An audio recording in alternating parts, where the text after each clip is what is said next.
Greetings, vinyl community. I have a ton of records to show today. It's just been a very busy time for the collection, and if my voice sounds funnier than usual, it's because I have a tribe of gremlins camping out in my sinuses, and they're partying and lighting campfires and pounding tent pegs into the floor in there and all that kind of stuff. So the first item I want to show is the only 7-inch item I've received recently, and that is the International Static Split 7-inch by King Champion Sounds and Surplus 1980.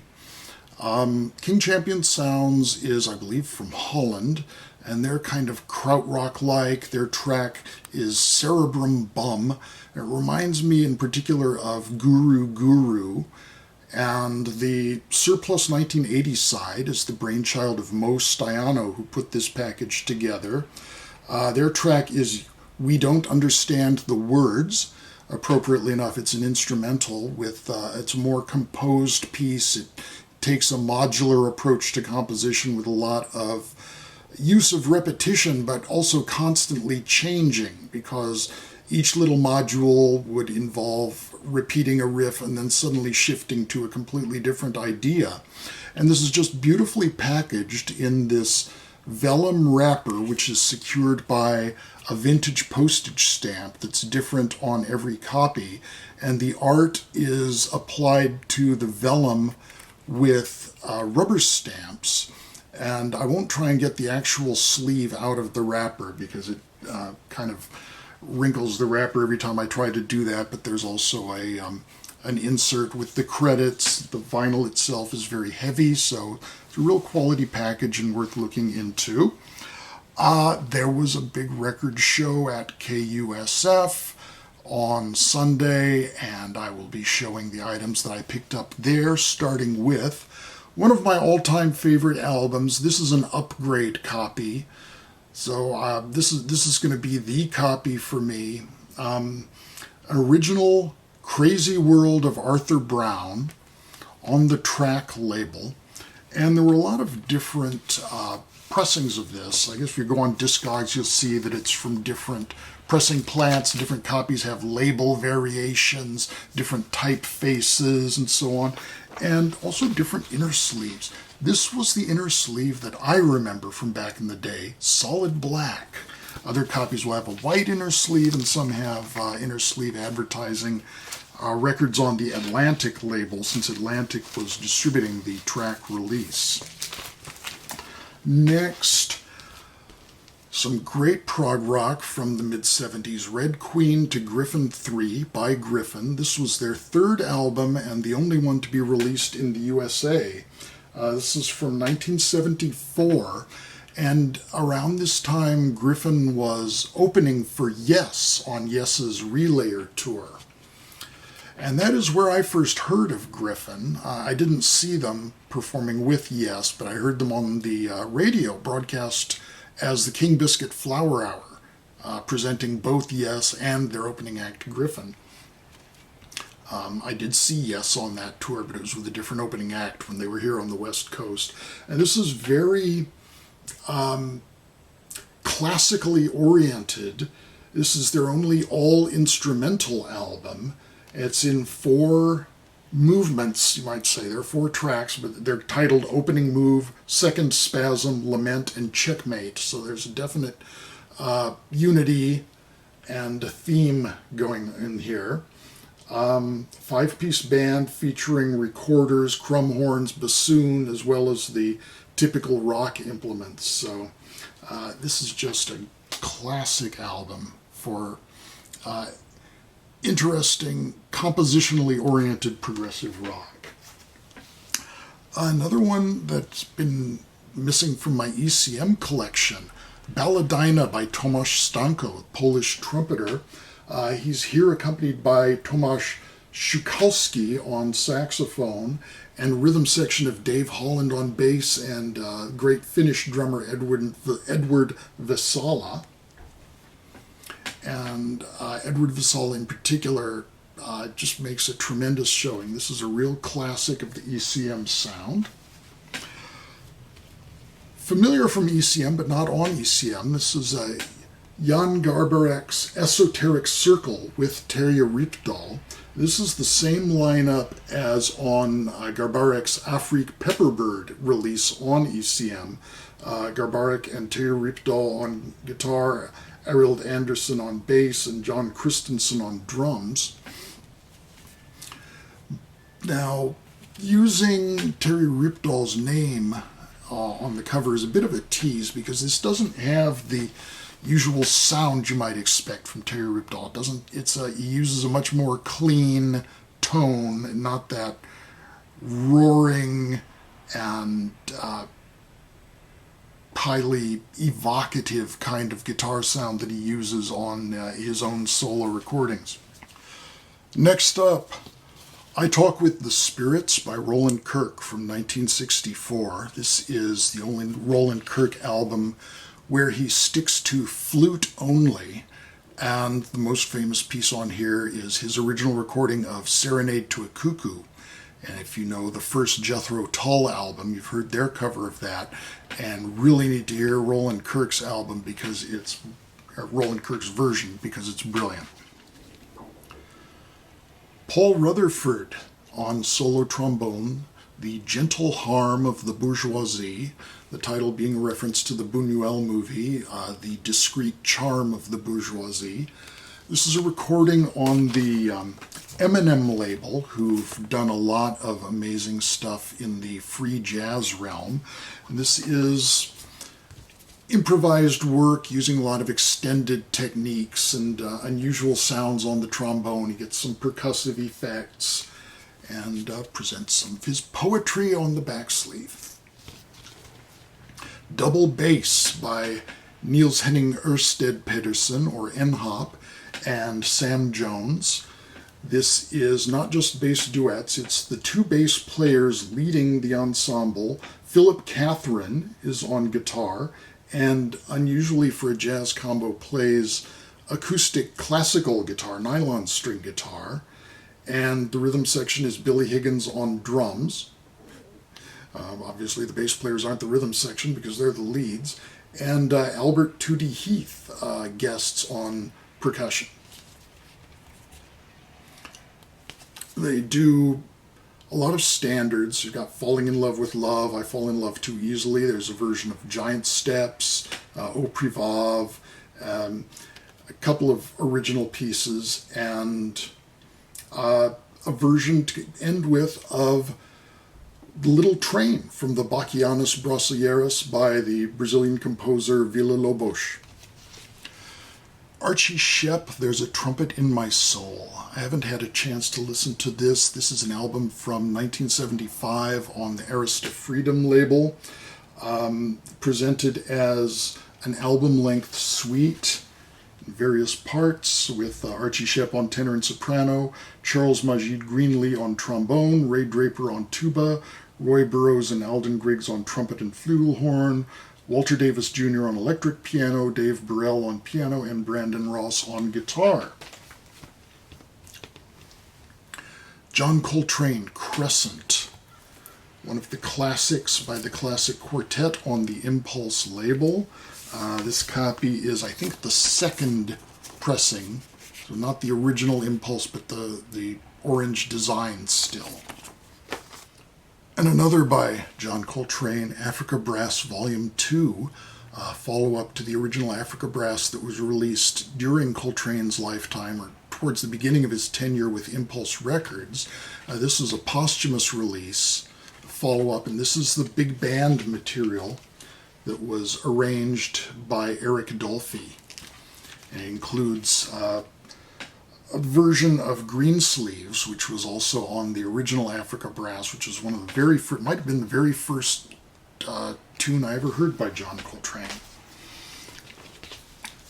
And finally, from the record show items, Richard Abrams, Levels and Degrees of Light.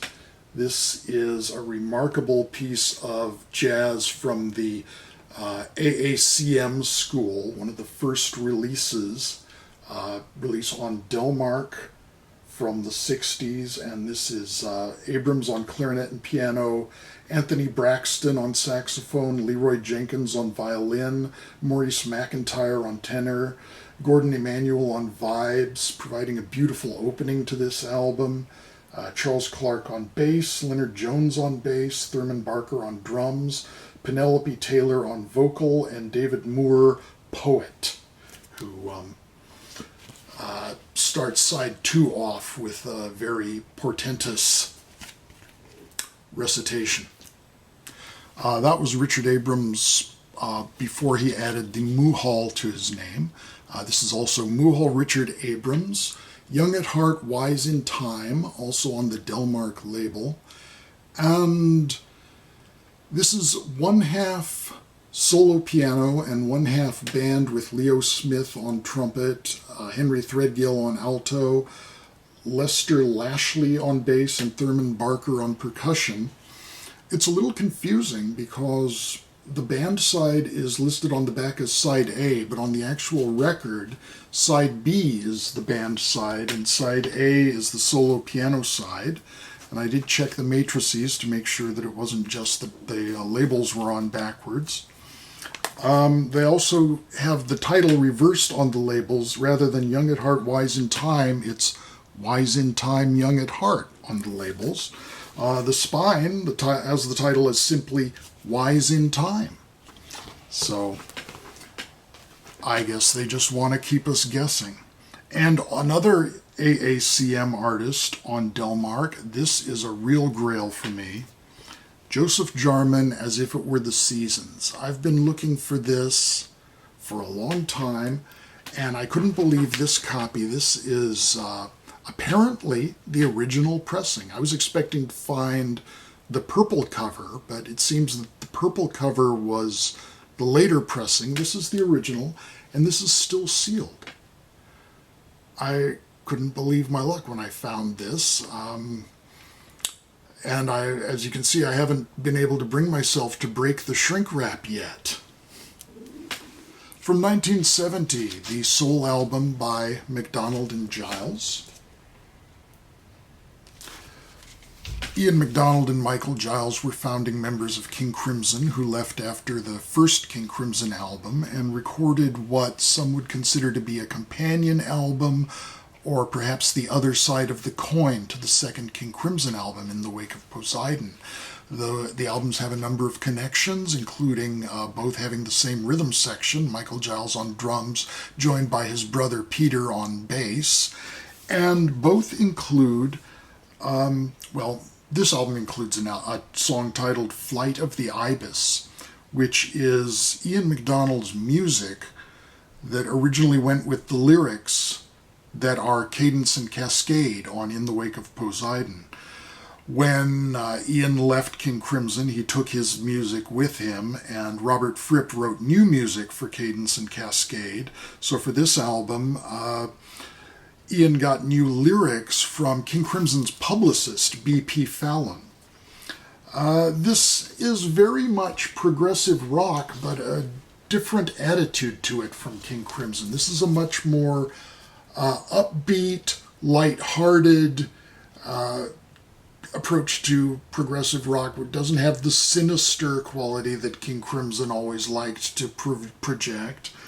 It does give us a side-long epic with lyrics by King Crimson's Peter Sinfield, Birdman, in multiple movements, and it states here, mostly written in the spring of 1968. So composed before King Crimson actually recorded. This version is on the Island label, not the original Pink Island label, but the Pink Rim Island. And also peripherally related to King Crimson is this album by Julie Tippett, Sunset Glow from 1975. She's joined on here, of course, by her husband Keith Tippett, and a number of musicians who are associated with King Crimson and also Soft Machine, such as Nick Evans, Elton Dean, Mark Cherig, all on horns, and Harry Miller on bass, who's on King Crimson's Islands. This is a very serene and reflective album. as you might gather from Julie's own cover artwork. This is on the Utopia label. From 1977 and 1978, 2 albums by Urban Sax, massive saxophone choir directed by French musician Gilbert Hartmann. This is Urban Sax and Urban Sax 2. These are essentially designed as one continuous work. Both albums consist of side-long pieces, and the first Urban Sax is Part 1 and Part 2. Urban Sax 2 consists of Part 3 and Part 4. These copies are on different labels, the first being on celluloid, and the Urban Sax 2 on the French Cobra label. The music is entrancing, minimalist, and mesmerizing, very heavy. The music is very heavy, but very entrancing, mesmerizing, minimalist stuff. One of the founding fathers of minimalism, Terry Riley, and this is a French pressing of his album In C. This is the same recording that was released in America on Columbia. This is on French CBS label, and I couldn't resist this cover. This is a composition where the performers are given a set of short phrases that are numbered. So each performer begins with number 1 and repeats it until he's ready to move on to number 2.